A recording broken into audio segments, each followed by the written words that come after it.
guys for coming today. We are very, very close to finally getting to be able to play. We're excited that our exhibition game is coming up quickly. We're tired of playing against each other. We're tired of playing against our practice team. We're a little beat up, banged up. So we're really, really, really looking forward to putting the finishing touches on some things and getting it started. All right, we'll take our first question from Cora. Obviously, big news yesterday with losing Kaya Wynn for the season with an Achilles tear. Just what are you losing from not having her on the court, but what also value could she still bring to you guys from the sidelines? Yeah, it is really, as a coach, you have these really tough moments. And those moments are sometimes when it's your final game and you have to go address your team and you have a lot of seniors, or when you have a senior that has an injury and you can't help them. You feel really helpless as a coach. And so that one really broke my heart for her because she was getting so much better and she was working so hard, and she's such a valuable person on this team. And so we're going to lose a lot. We're going to lose a downhill driver. We're going to lose somebody who would have the ball in their hands. We're probably going to lose our top defender, somebody who plays incredibly hard, would go get rebounds. She kind of sets the blue-collar culture that we want. So it's a big, big missing piece for us. I think she's a phenomenal human being, and just by being in the gym, she's still in great spirits. She makes people laugh. She still leads. She still talks. The only good thing to come out of this is we get her for another year, and I get to be around her for one more year. We'll go next to Casey, and if everyone would, please identify yourself and your affiliation to help Coach out a little bit. Thank you. Casey, KWAT. This team in the past hasn't had kind of a conference schedule to ease into the season. They've kind of played a little bit more tough. It's a little bit more relaxed this year. What kind of benefits do you think that's going to allow them to have, and for you to kind of ease into gameplay with this team? I think the way we play is definitely it takes a long time. It takes a couple months to figure out how to play quickly, how to get used to shooting quick shots, how to transition on defense. And you can only practice it so much, but I think usually the teams I've had in the past struggle for the first couple months. That being said, I still think we play 10 top 25 teams, so we don't have an easy schedule. We have a really nice mix of in-state competition as well. So I think we still have our work cut out for us. We'll go next to Emily Wright. Emily Wright Cochran, WBIR. In Kaya's Instagram post yesterday, she said, obviously this is devastating news, but she's excited to be a vocal leader on the sidelines. To see her be so positive about such a injury that she's going through, what does that say about her character? It says a lot, and I know she was heartbroken on the day it happened. We talked about it. I talked to her mom about it, that God has a plan that we don't really understand right now and we can't see. So the three of us kind of talked on a FaceTime about that. And just who she is as a person, is she's going to come, she's going to make jokes, she's going to make people laugh. She's always going to bring something positive to the table. That's just who she is. We'll go next to Maria. Maria Cornelius, 247 Sports, Tennessee. I went to vote yesterday, and the poll worker looks at my ID and says, hey, you're that woman that covers the Lady Vols. What do you think about the team? I'm really excited. I've never had that happen anywhere I go. How have you been able to generate so much buzz so quickly? I think that probably has way more to do with you guys than it does me. But I appreciate that. I appreciate the coverage. I appreciate all of you guys getting us out there. Our team is working incredibly hard, and it's just been a whirlwind of a few months, but I know that there's some excitement and there's some buzz. We'll go next to Ryan. Ryan Sylvia, volreport.com. Just what are some of the final touches you're kind of harping on right now before the season? What are the things you want to see cleaned up before you take the court? Just little details, putting some more sets in, some more baseline out of bounds plays in, cleaning some things up that we probably will see but we haven't seen. So we've been really spending a lot of time laying the foundation of pace on defense and offense, but now we just need to get into the final little details of things. Go next to Rick in the back. Rick Rizzo, WVLT. Coach, what are you looking to see specifically from your team initially here as you get going, actually a week from tonight, I guess, against Carson Newman? Yeah, it's not going to be pretty. I promise you, it's not going to be pretty. So we want to work hard. We want to play hard. We want to force the pace. We want to be all over the floor. We want to be a team that somebody hates to play, but we're still going to make a lot of mistakes. We're going to foul a lot. We're going to turn the ball over a lot. It's still going to be pretty raw on that end. Paige Doward, full disclosure, what makes Jules Spears such a great fit to this team, and how have you seen her progress these last couple of months? She's remarkable. She can score at all three levels. She's a phenomenal leader. will put people in the right spot. She's an absolute gamer. She can shoot the three off the bounce. She can shoot it deep. She can shoot it off the catch.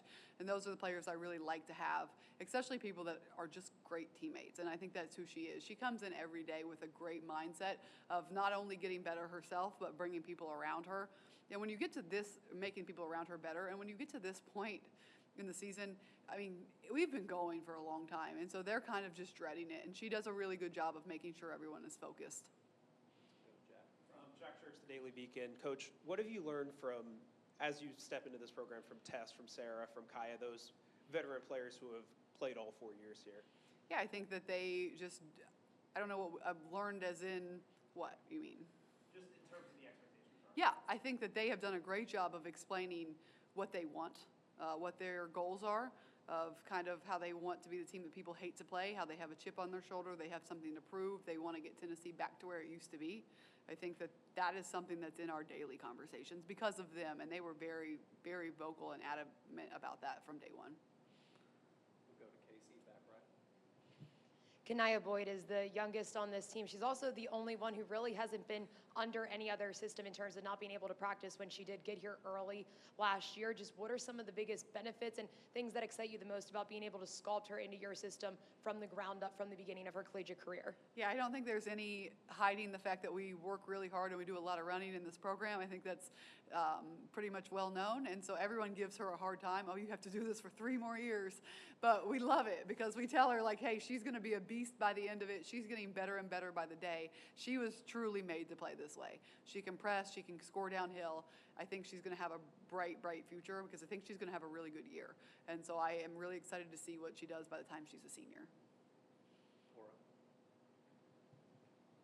Cora Hall, Knox News Sentinel.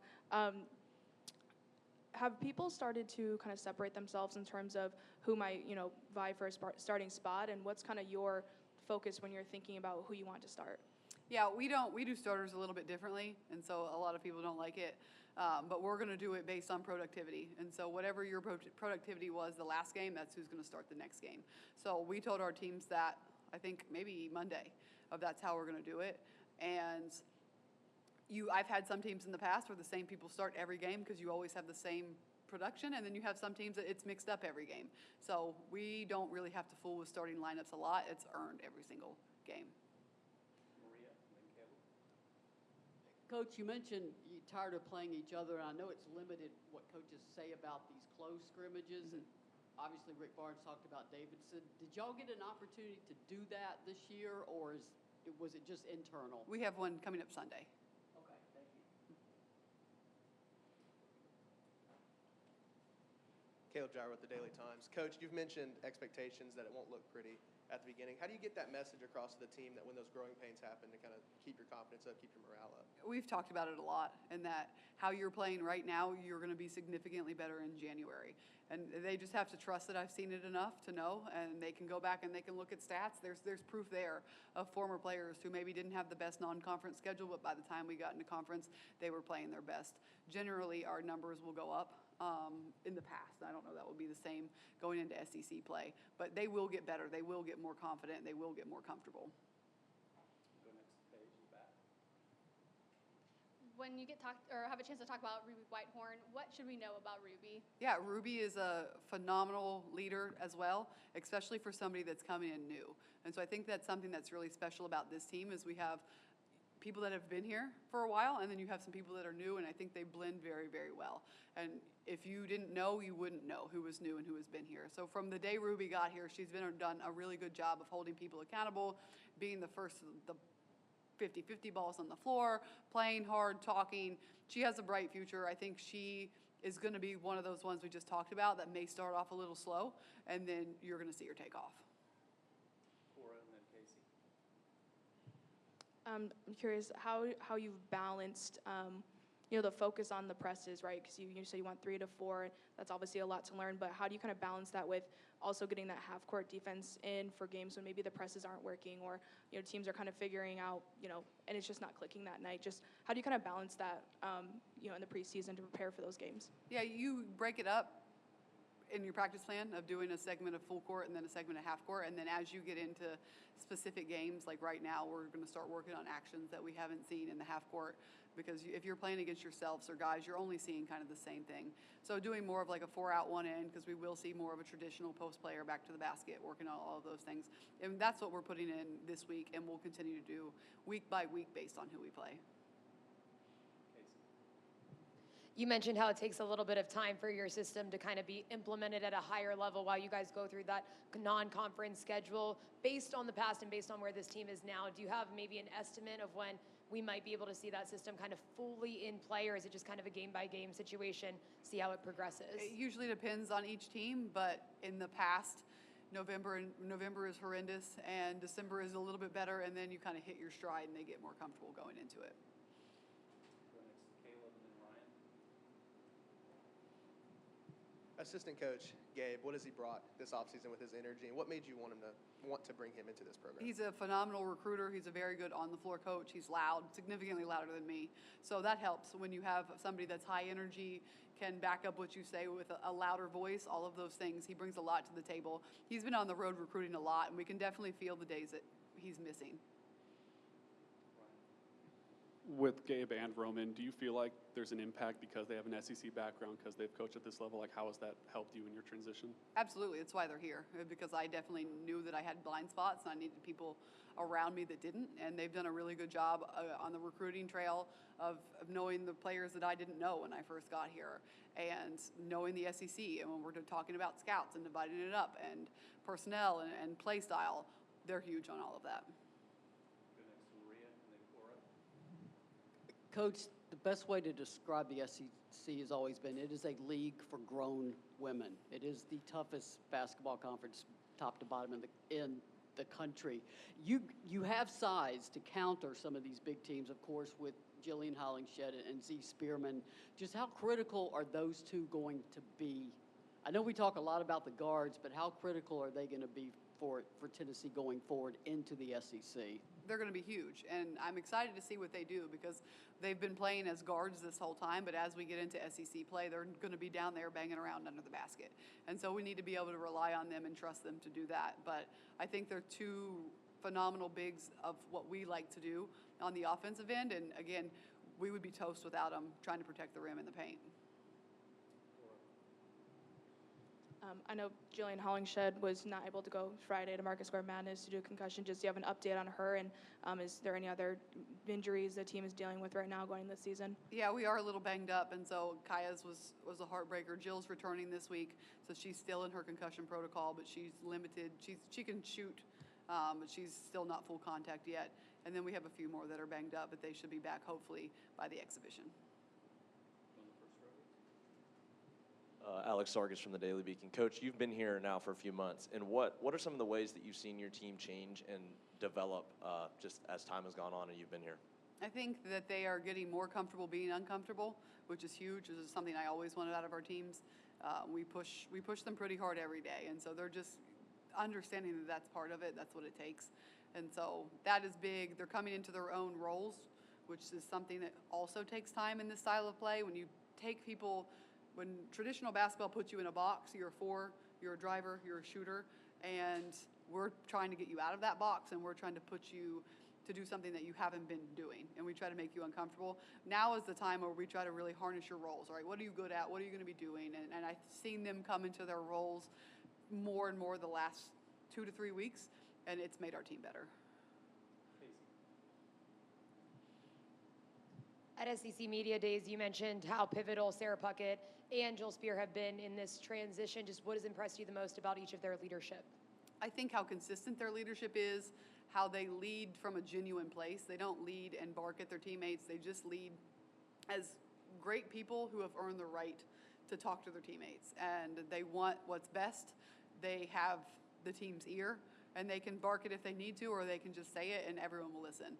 And it's very, very difficult when you have a head coaching change to lead, because nobody knows what to expect. Nobody knows what the standard is. Nobody knows what's going to make me mad or what's not going to make me mad. And for them to be able to step up and do that right away says a lot about them. Take one final question from Paige.